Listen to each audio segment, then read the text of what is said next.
कबीर आश्रम रीवा से पधारे हुए श्रद्धेय श्री साहेब जी, मंच पर विराजमान वंदनीय संत समाज, सम्माननीय भक्त सज्जनों एवं भक्तिमती माता बहनों,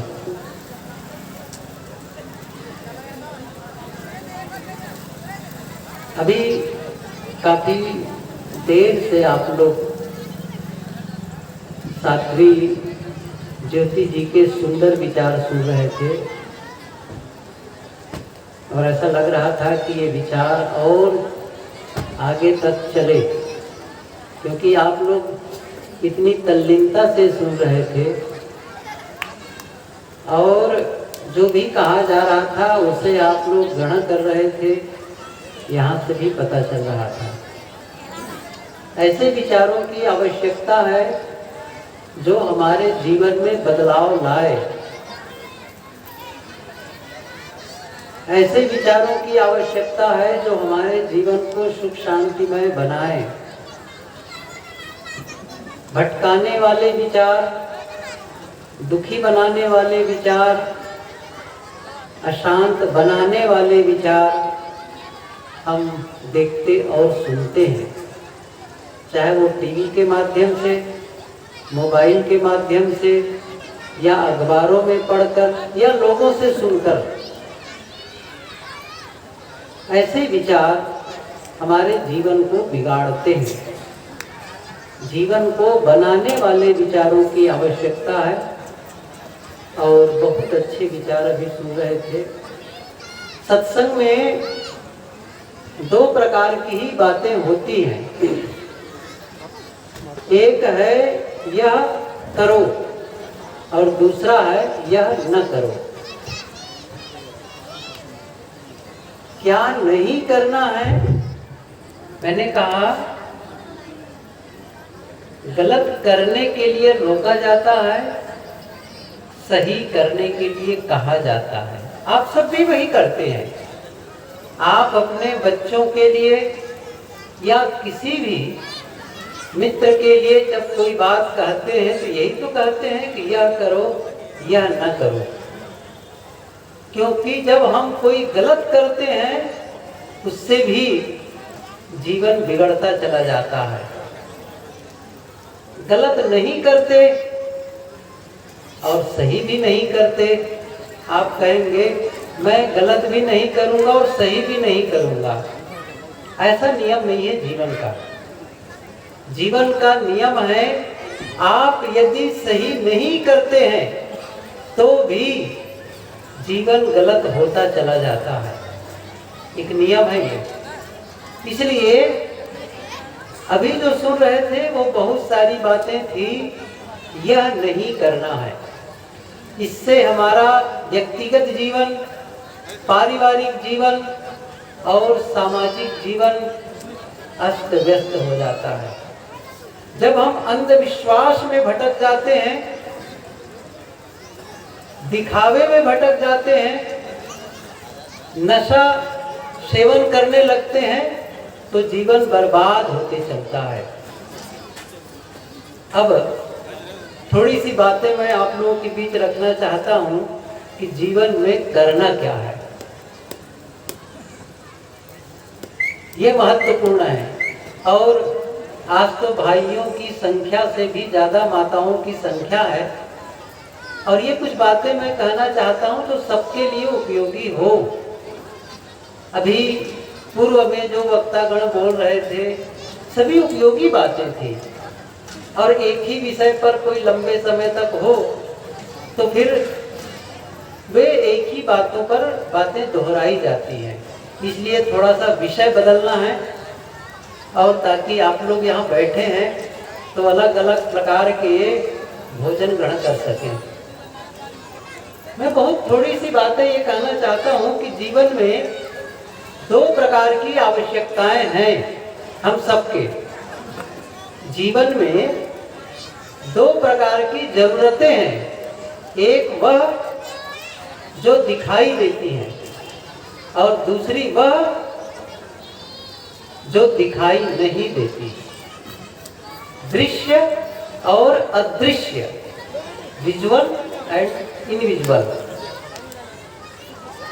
दिखाई देने वाली चीजें क्या है जो हमारे जीवन में जरूरी है, जिसकी आवश्यकता है, जैसे भोजन, कपड़े, रहने का मकान, गाड़ी।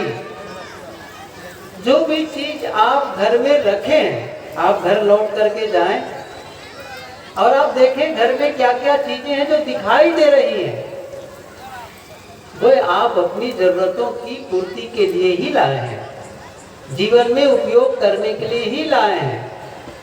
तो वो चीजें जिससे जीवन चलता है, जीवन में आवश्यक है, वो दृश्यमान चीजें हैं। लेकिन जीवन केवल दृश्य जो दिखाई देने वाली चीजें हैं, इसे मात्र से नहीं चलता है। जीवन चलता है जो दिखाई नहीं देती है, उससे भी। दोनों की आवश्यकता है।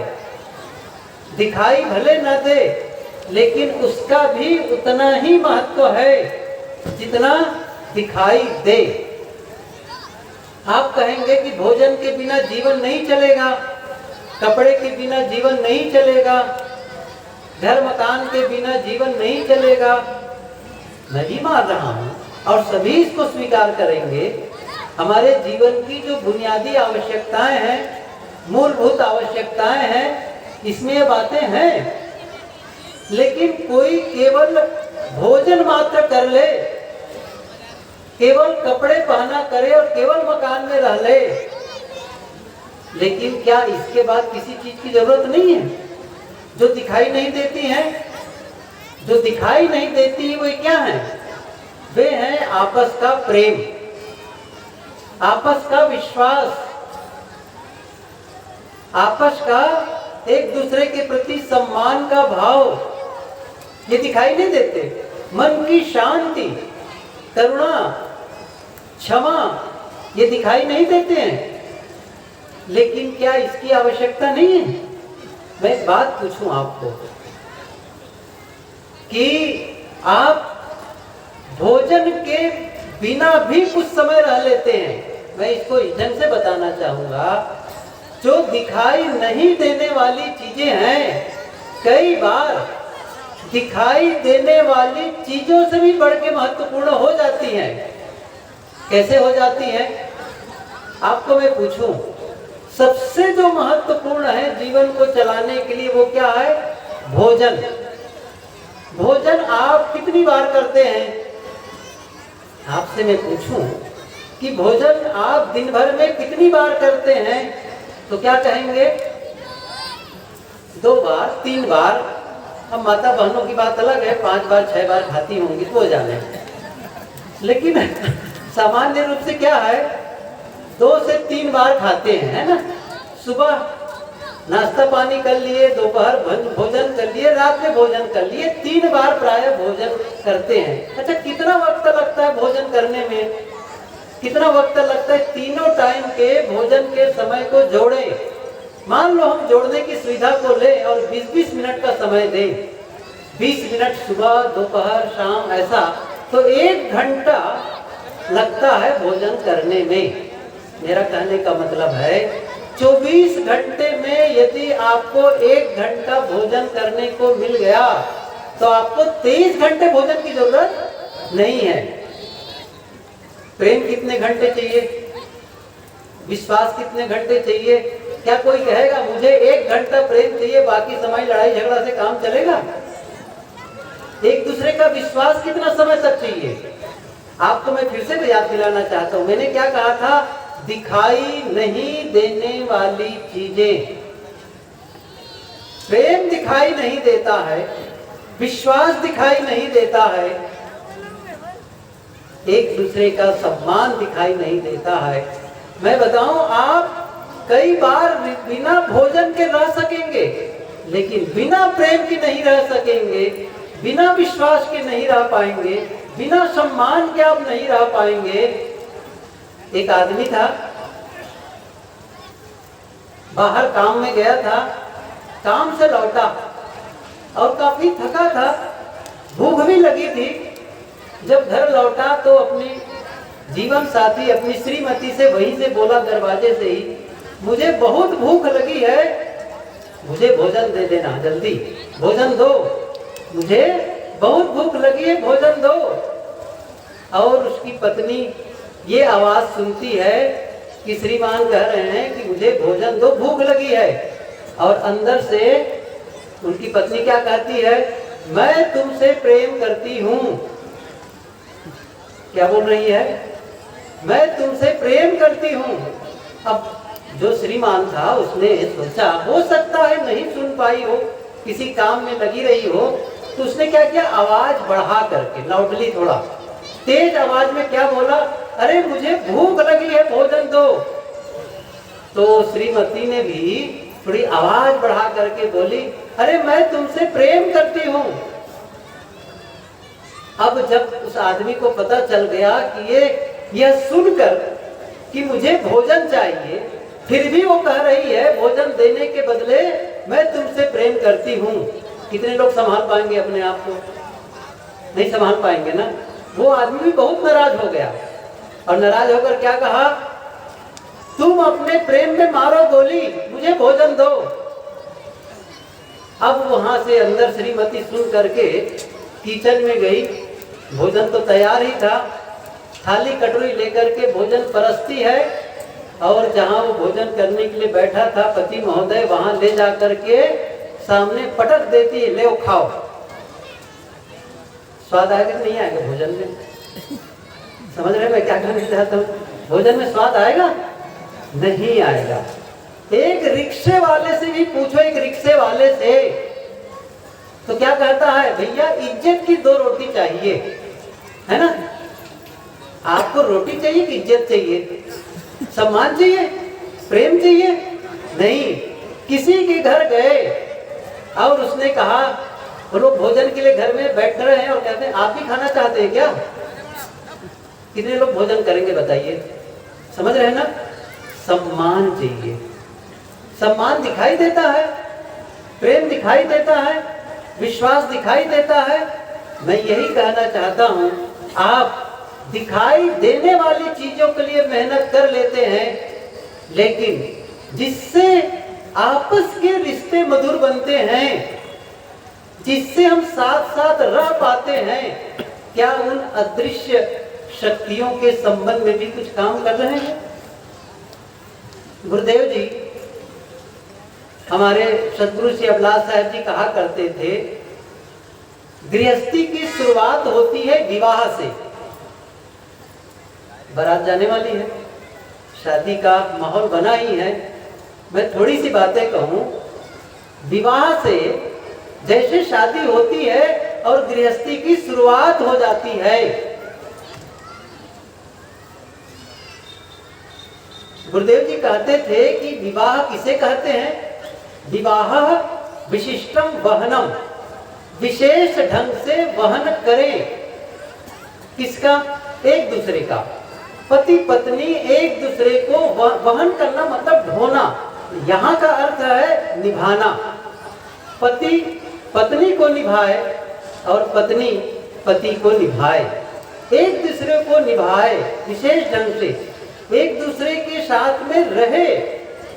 साथ में गुरुदेव जी ये भी कहा करते थे, जिस घर में पति और पत्नी आपस में प्रेम से रहते हैं, जिस घर में पति और पत्नी परस्पर प्रेम से रहते हैं, 3 पीढ़ी का लाभ होता है।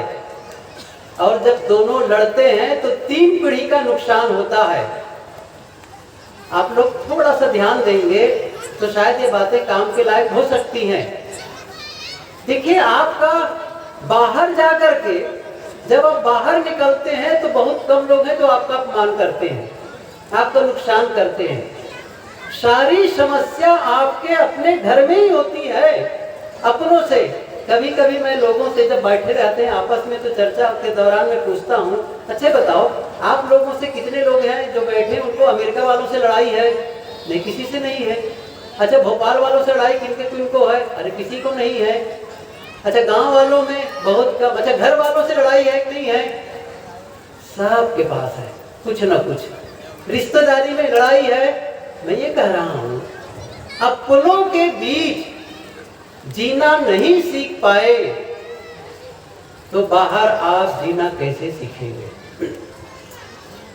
अपनों के बीच कैसे रहना है। और मैं एक छोटा सा सूत्र बताऊं आपको, बाहर घर में मिली असफलता बाहर किसी भी सफलता से पूरी नहीं हो सकती है।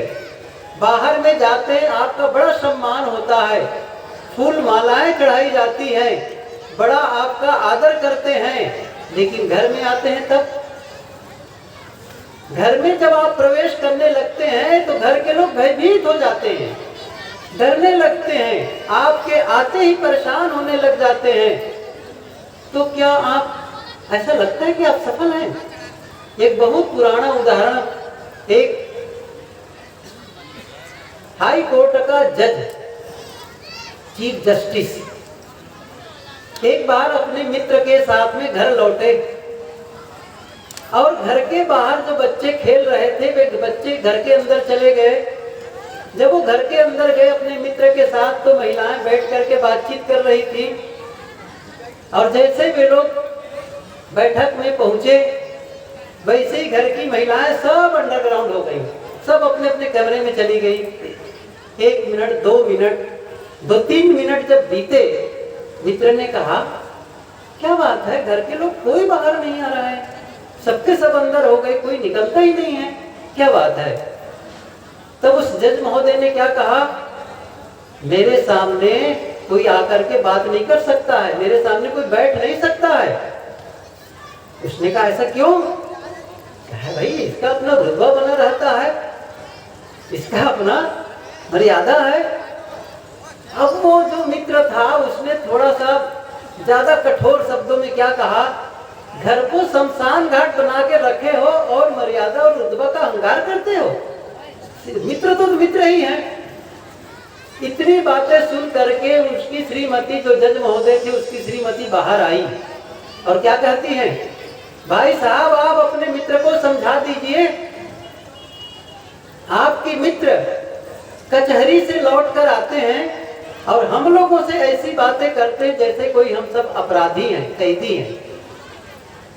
सोचिए जरा से, आप बाहर बड़े अफसर थे, चाहे आप पुलिस अफसर रहे हो, चाहे किसी ऑफिस में बड़े हेड ऑफ डिपार्टमेंट रहे हो, चाहे आप स्कूल के प्रिंसिपल रहे हो, चाहे आप सर्जन हो किसी हॉस्पिटल में, लेकिन जब आप घर में लौटते हैं तो घर के लोग आपको अफसर के रूप में ख्याल नहीं करते हैं। घर में लौटते हैं तो आप या तो पिता के रूप में लौटते हैं, पुत्र के रूप में लौटते हैं, पति के रूप में लौटते हैं, भाई के रूप में लौटते हैं। अफसर बन करके मत लौटिए। आप वो वही ऑफिस तक ही है, ऑफिस में आप जो भी बड़े पोस्ट पर हो, घर में आप पिता हैं, क्योंकि एक आपका बच्चा आपका इंतजार कर रहा है कि पापा आएंगे, पिताजी आएंगे, पत्नी इंतजार कर रही है कि जीवन साथी आएंगे, कुछ बातें करेंगे, और आपके घर आने से भयभीत हो जाए घर के लोग, आप असफल हैं।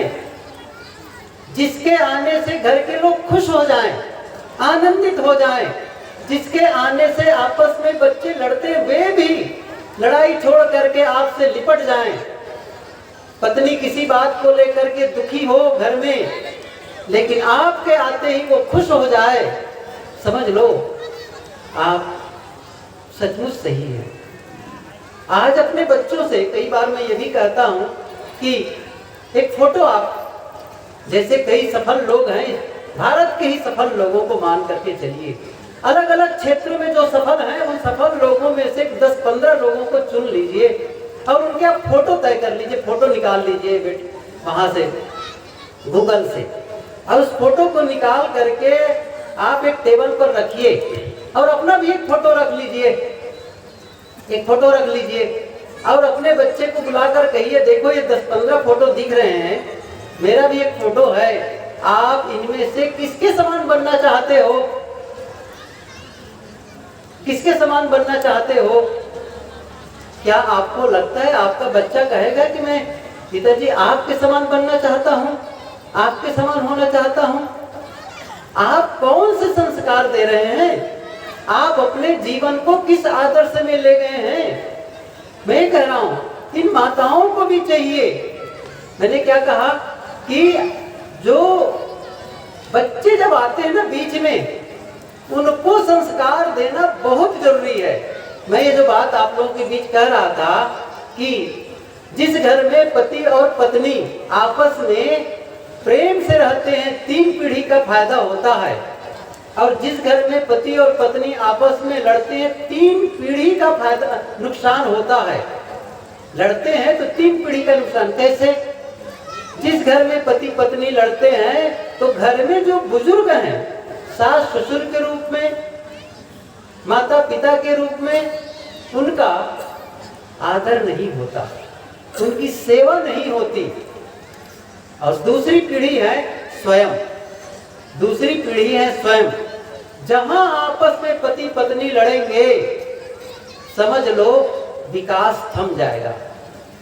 विकास कभी भी लड़ाई में नहीं होती है, प्रेम में ही विकास संभव है। एक पंक्ति आप लोग सुने होंगे, जहां सुमति तहां संपत्ति नाना, और जहां कुमति तहां विपत्ति निधाना। जहां सुमति है, आपस में पति पत्नी में प्रेम है, वहां पर क्या है? वहां पर विकास है। तो पहला दूसरा नुकसान, दूसरी पीढ़ी का नुकसान क्या है? जब दोनों आपस में लड़ते हैं तो दोनों का विकास थम जाता है। और तीसरी पीढ़ी जो सबसे ज्यादा महत्वपूर्ण है, वो क्या है? वो कौन है? वो तीसरी पीढ़ी है बच्चे। जब घर में जब पति और पत्नी लड़ते हैं तो जब सबसे बड़ा नुकसान करते हैं बच्चों का। आपको पता है? देखिए, बच्चों को केवल पैदा कर लेने मात्र से आप माता पिता नहीं हो गए। मैं एक बात बताना चाहता हूं, वो ये है कि आप केवल बच्चा पैदा कर देने से मां हो गई, केवल बच्चा पैदा कर देने से पिता हो गए। ऐसे ही कोई किसी को दीक्षा दे दे तो दीक्षा दे देने मात्र से कोई गुरु हो गया। गुरुत्व का उद्घाटन करना पड़ता है, मातृत्व का उद्घाटन करना पड़ता है, पितृत्व का उद्घाटन करना पड़ता है। किया ही नहीं गया है। जब आप बाहर से कोई सामान खरीद के लाते हैं, चाहे आप मोबाइल खरीद के लाते हो, लैपटॉप खरीद के लाते हो, रेफ्रिजरेटर खरीद के लाते हो, या फिर यहाँ तक प्रेशर कुकर भी खरीद के लाते हैं, तो उनके साथ में एक नोटबुक आता है, एक बुक आता है, निर्देश पुस्तिका कहते हैं हम लोग उसको, निर्देश पुस्तिका, जिसमें उस सामान को कैसे सही ढंग से इंस्टॉल किया जाए, कैसे सही उपयोग किया जाए, इसके बारे में निर्देश दिया जाता है। जब आपकी शादी हुई तब कोई ऐसी निर्देश पुस्तिका जारी हुई है समाज की ओर से? नहीं हुई है कि ये पत्नी के रूप में है, ये पति के रूप में, इनके साथ कैसे जीवन जीना है, कोई निर्देश पुस्तिका नहीं। जब आप पिता बन गए, माँ बन गई, कोई निर्देश पुस्तिका नहीं। यहाँ तक दादा दादी बन गए, कोई निर्देश पुस्तिका नहीं। समाज में बहुत सारे संगठन होते हैं, सामाजिक संगठन, अलग अलग जातियों के संगठन, अलग अलग सामाजिक संगठन होती है। उन सारे संगठनों में क्या बातें होती हैं? लोग आपस में चाहे एक दूसरे को उत्सुक करते हैं लड़ाई झगड़ा के लिए, एक दूसरे के विरोध के लिए प्रयास करते हैं, और समाज के किसी आदमी से गलत हो गया है उसको दंडित कैसे करना है, इस बारे में बातें कही जाती है। लेकिन मैं एक चीज कहना चाहता हूँ, यदि समाज के लोगों को सही रास्ते पर चलने के लिए प्रशिक्षित नहीं किए हैं, तो फिर आप किसी से गलती होने पर दंड लेने के अधिकारी नहीं हैं। ये निर्देश बहुत जरूरी है। तो पति और पत्नी जब आपस में लड़ते हैं तो सबसे बड़ा नुकसान होता है बच्चों का। जब बच्चे आपस में देखते हैं कि माता और पिता, मम्मी और पापा लड़ रहे हैं, उनकी समस्या क्या होती है, क्या नुकसान है, मैं बताना चाहता हूँ। उनकी समस्या होती है, सबसे बड़ी समस्या, अपने आप को असुरक्षित महसूस करने लगते हैं, क्योंकि सुरक्षा देने वाले तो वही हैं। और वो दोनों लड़ रहे हैं, हमारी सुरक्षा कौन करेगा? कितने संस्कार, कितने ऐसे बताए जाते हैं। अभी कल फोन आया था, इसी सतना का एक सज्जन का फोन, कल जब यहाँ से मैं चला गया तो फोन आया था कि बताने लगे कि साहब क्या बताऊं, मेरी पत्नी ऐसी है वैसी है, बच्चे 2 हैं, एक लड़का एक लड़की है। और मैंने कहा इसका मतलब दोनों लड़ाई कर रहे हो तो बच्चों का बहुत गलत प्रभाव पड़ रहा होगा। साहब बहुत खराब प्रभाव पड़ रहा है, ये तो नियम ही है कि आप बच्चों के साथ में अपराध कर रहे हैं, ये पीढ़ी को नुकसान पहुंचा रहे हैं। और बच्चों का सबसे बड़ा नुकसान क्या होता है? वे अपने आप को असुरक्षित महसूस करते हैं। और दूसरी समस्या क्या होती है? समस्या होती हम किसका साथ दें, माँ का साथ दें कि पिता का साथ दें। और इसी ऊहापोह में, इसी तनाव में उनका बौद्धिक विकास, मानसिक विकास, शारीरिक विकास थम जाता है। इसलिए यदि आप बच्चों का विकास करना चाहते हैं, बच्चों के लिए कितना धन छोड़कर जाते हैं ये महत्वपूर्ण नहीं है। महत्वपूर्ण है कैसे संस्कार देते हैं। किसी ने बहुत सुंदर कहा है कि किसी बच्चे को यदि आप खिलौना नहीं देते, उपहार नहीं देते हैं तो कुछ घंटे रोएगा, लेकिन यदि उसको संस्कार नहीं देते हैं तो वह जीवन भर रोएगा। इसलिए आवश्यकता क्या है? बच्चों को अच्छे संस्कार दो। और एक सूत्र बता दूं आप लोगों को, जरा कान खोल के सुनो। किसी भी बच्चे को अच्छा बनाने के पहले आपको अच्छा बनना पड़ेगा, ये नियम है, आपको अच्छा बनना पड़ेगा। अच्छा एक बात और, गुरुदेव जी कहा करते थे कि बच्चे की शिक्षा कब से प्रारंभ हो? संस्कार की बात चली, बच्चे की शिक्षा कब से प्रारंभ हो? जब मैं पूछता हूँ कई बार तो क्या कहते हैं, बच्चे की शिक्षा कब से प्रारंभ हो? एक विद्यालय में शायद किसी प्रिंसिपल से या किसी संत के पास गए कि बच्चे की छोटा सा बच्चा 5 साल का रहा होगा, बच्चे की शिक्षा कब से प्रारंभ हो महाराज जी? उन्होंने कहा बच्चा कितने साल का है? 5 साल का। तो उसने कहा 5 साल पीछे हो गई तुम, 5 साल पीछे हो गई। यहाँ पर प्रश्न एक अलग है। उन्होंने क्या कहा कि बच्चे की शिक्षा कब से प्रारंभ हो? उत्तर देने वाले ने कहा बच्चे के जन्म के 20 साल पहले से। मैं सही कह रहा हूँ, गलत नहीं कह रहा हूँ। क्या कहा? बच्चे के जन्म के 20 साल पहले से शिक्षा प्रारंभ हो। पूछा गया जब बच्चा ही जन्म नहीं लिया है तो शिक्षा कैसे दी जा सकती है? उत्तर दिया गया कि युवक और युवती जैसा बच्चा चाहते हैं उसकी तैयारी 20 वर्ष पहले से ही करना शुरू कर दें। कैसा चाहिए, कैसा अपना जीवन, आपका जीवन जैसा होगा, जैसा साँचा वैसी ही ईंट बनेगी। इसलिए आप कैसे हैं? आप स्वयं ही बीड़ी पीने वाले हैं, स्वयं ही गुटखा खाने वाले। अभी मैं छत्तीसगढ़ में था कुछ समय पहले, कई बैठे हुए थे, प्राइमरी एक शिक्षक थे, टीचर, पति पत्नी दोनों टीचर। ऐसे ही बात चल पड़ी। उन्होंने क्या कहा, साहब आजकल प्राइमरी के बच्चे भी नशा करते हैं। मैंने कहा फिर से कहो, कैसी बात कर रहे हो? प्राइमरी के बच्चे भी नशा करते हैं। मैंने कहा ऐसे कैसे कर सकते छोटे बच्चे नशे? क्योंकि घर में उसके घर के लोग ही नशा करते हैं, कैसे रोक पाएंगे? एक बार आइंस्टीन किसी सभा में जाकर के स्पीच देने के लिए वो खड़े हुए, तो एक आदमी था बुजुर्ग, वो खड़े होकर चिल्लाने लगा, आप वैज्ञानिक लोग बहुत सारे यंत्र बना दिए हैं, वैज्ञानिक आविष्कार कर दिए हैं, क्या इससे जीवन में सुख शांति का वातावरण बन गया? आप ऐसा कुछ उपाय बताइए जिससे आपस में भाईचारा बढ़े, आपस में सामाजिक सुख शांति का वातावरण बने। ये कैसे हो?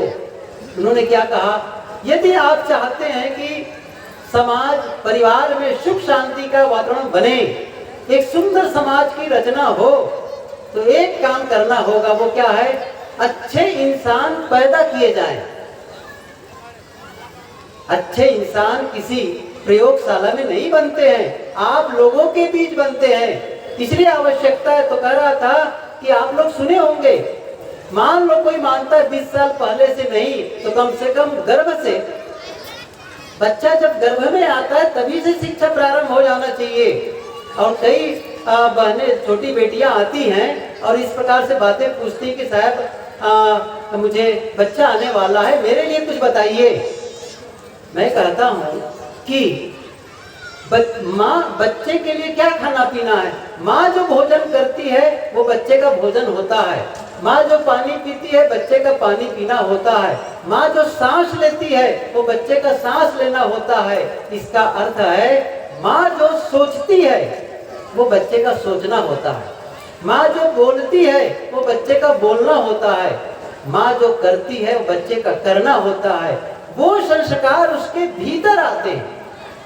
क्या कर रहे हैं उसमें? देखिए, अभिमन्यु की कथा महाभारत में सुने हैं, इतना सच, वो बात अलग है। ये बहुत पुरानी उपाख्यान है कि अभिमन्यु माँ के गर्भ में था, तो शायद उनकी माँ को कोई तकलीफ रही, तो अर्जुन ने क्या किया, उनको कथा सुनाने लगा। किसकी कथा? चक्रव्यूह, लड़ाई झगड़े वाला का परिवार ही था, वही सब होना था। तो बस वही चक्रव्यूह भेदन की बात बताने लगे। 6 चक्र बताते बताते, तोड़ने के भेद बताते बताते माँ को नींद आ गई, और जब माँ को नींद आई तो बच्चा भी सो गया। सीधी सी बात है। 7वां चक्र कैसे तोड़ना है ये पता नहीं चला। और आपको पता है कि अभिमन्यु कहाँ मारा गया? उसी 7वें चक्र पर।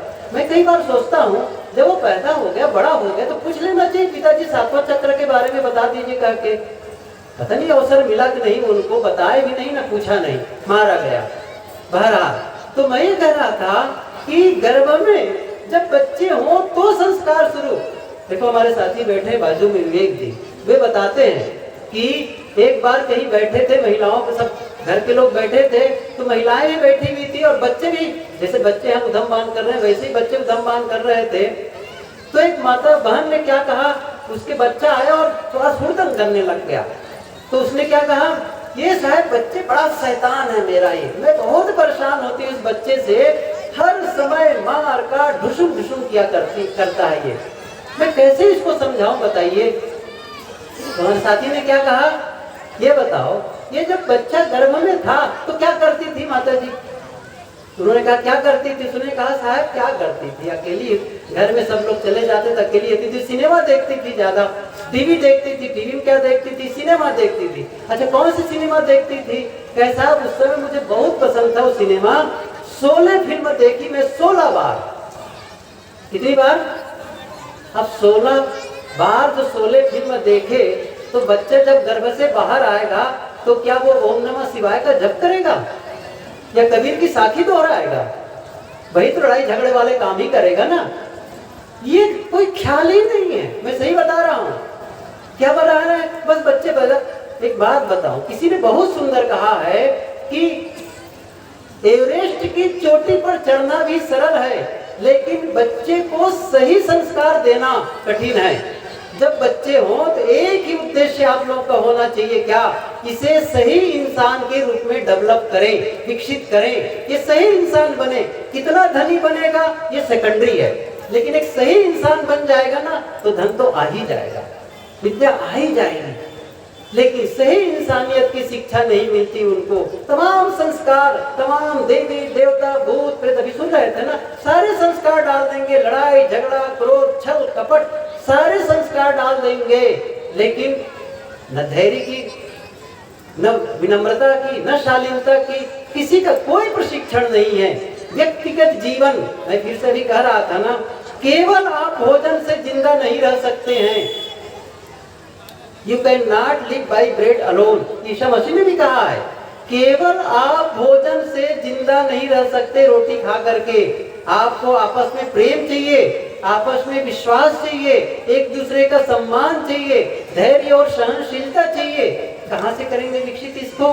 कभी पाठ पढ़ाया गया है? छोटी छोटी आजकल क्या होता है, एक छोटा सा भी मोबाइल न मिले घर के बच्चों को, कभी गाड़ी न मिले, इतना चिल्लाने लगते हैं, इतना इरिटेट हो जाते हैं, इतना वो क्रोध में आ जाते हैं। छोटे छोटे बच्चे आत्महत्या करने की धमकी देने लग गए हैं। आश्चर्य नहीं है? क्यों? कौन सिखा रहा है? बचपने से ही उनको मोबाइल की आदत डालते चले जा रहे हैं। क्यों? आप खुद ही मोबाइल। आजकल एक बात मैं बताऊं, मोबाइल एडिक्शन, बात आ गई तो बताओ, मोबाइल एडिक्शन यह शराब से भी बढ़कर नशा है। शराब से भी बढ़कर, शराब तो आदमी कभी कभी पीता है, और मोबाइल कब तक? सबसे पहला उठने के बाद में आप किसका प्रणाम करते हैं? माता पिता का प्रणाम कितने लोग करते हैं?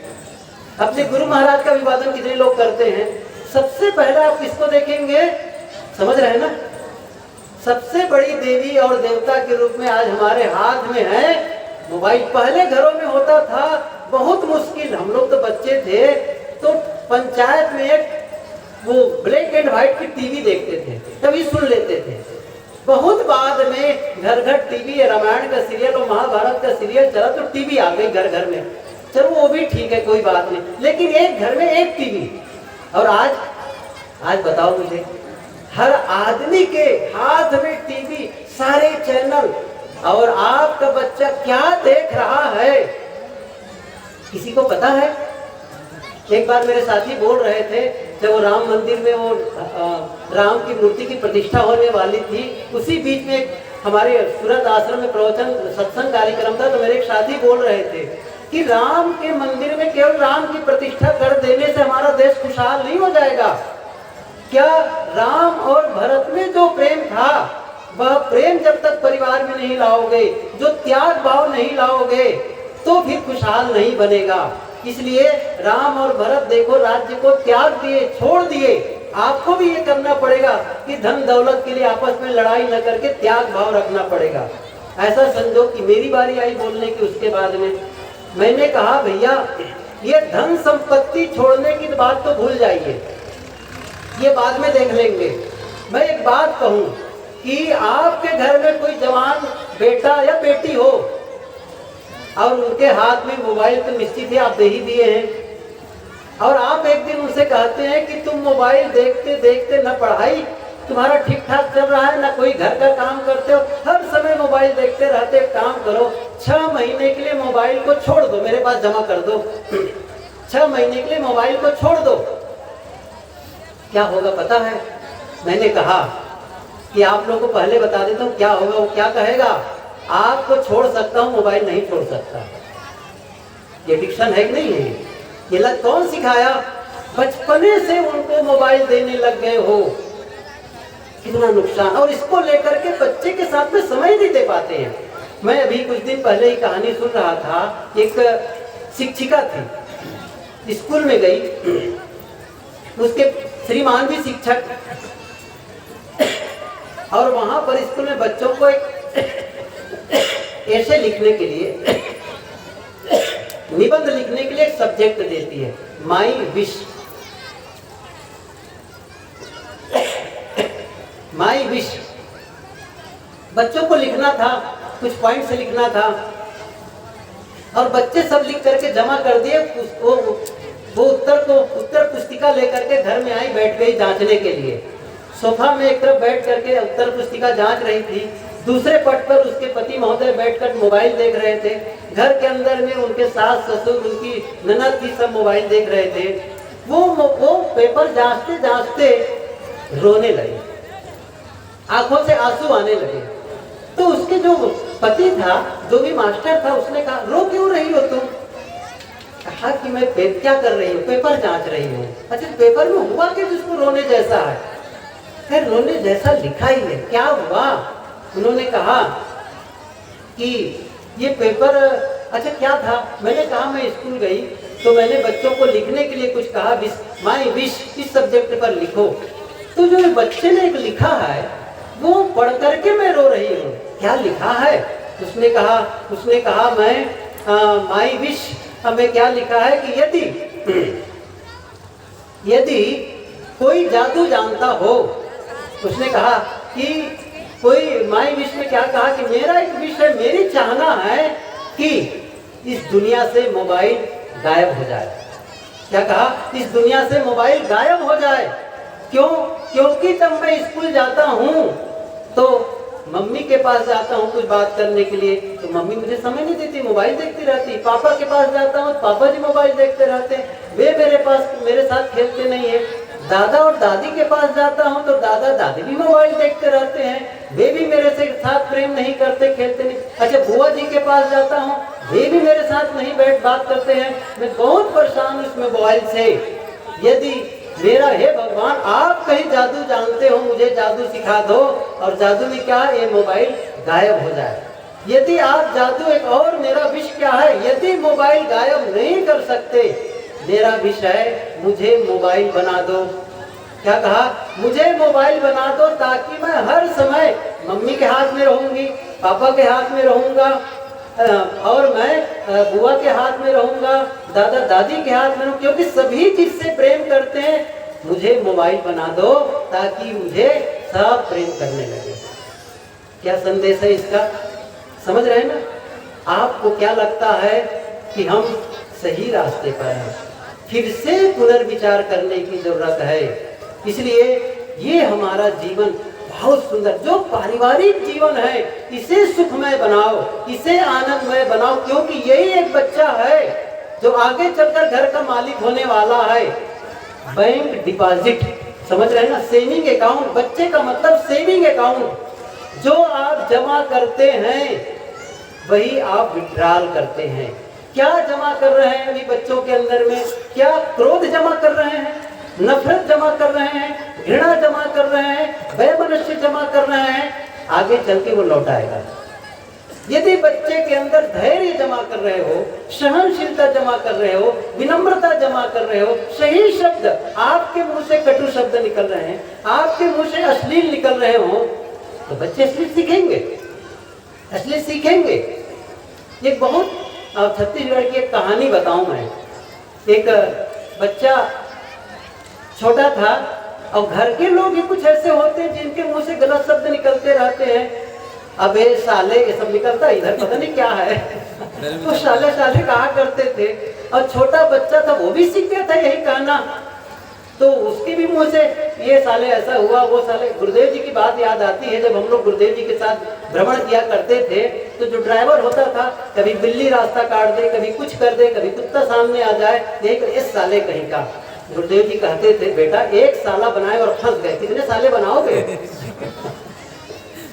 तो फिर वो बातें चली, तो उसने क्या, यही कहा करते थे। एक दिन उनके गुरु महाराज आ गए घर में, और बच्चा स्कूल गया था, स्कूल से लौटा तो उसकी मम्मी ने कहा कि गुरुजी अंदर है कमरे में, तू जा करके वहां से फूल ले आ, और जा करके तू प्रणाम कर ले, बंदगी कर ले।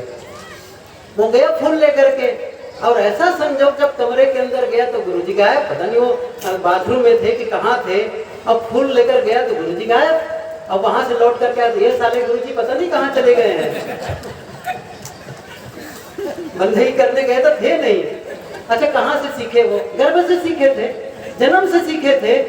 कौन सिखाया? झूठ बोलना कौन सिखाता है बच्चों को, बताइए मुझे? आप सिखाते हैं। क्रोध करना कौन सिखाता है? मैं कह रहा हूं, अच्छा सिखाओ, विनम्रता सिखाओ, शालीनता सिखाओ। एक छोटी सी लड़की थी, विद्यालय में गई थी, तो पढ़ती थी वहीं, तो वहां के लोगों ने कहा कि ये बच्चे आप इतना अच्छा कैसे, हर कुछ गुड मैनर, ये सब कुछ बढ़िया करना, बढ़िया बोलना कैसे जानती है? उसने क्या कहा, कोई नहीं बताया, घर में सभी लोग ऐसा करते हैं, बस मैं वही करती हूँ। जब घर में सब लोग अच्छा कर रहे हो, अच्छे शब्द बोल रहे हो, अच्छा व्यवहार कर रहे हो, तो बच्चा वहीं से आएगा बाहर। इसलिए आवश्यकता है एक सही राष्ट्र के निर्माण के लिए, एक सुंदर समाज के लिए आपका कोई कंट्रीब्यूशन हो सकता है, आपका सहयोग हो सकता है। क्या है? एक अच्छे बच्चे को घर से बाहर निकालो, एक अच्छे इंसान बना करके किसी भी क्षेत्र में जाएगा वो अच्छा काम करेगा। इसलिए आवश्यकता है पारिवारिक जीवन को सुखमय बनाएं, शांतिमय बनाएं, आनंदमय बनाएं, क्योंकि आप खुद सुधरेंगे। पहला काम, जब तक आप नहीं अपने को ठीक करेंगे, ना आपका परिवार ठीक होगा, ना समाज ठीक होगा, और राष्ट्र कहाँ से ठीक होने वाला है। इसलिए हम स्वयं अपने को ठीक करने में लगे, और तभी जीवन सुखमय होगा। आप सबको बहुत बहुत शुभकामना, धन्यवाद। जो इस प्रकार शालीनता से सुने, मैं अपनी वाणी को विराम देता हूँ।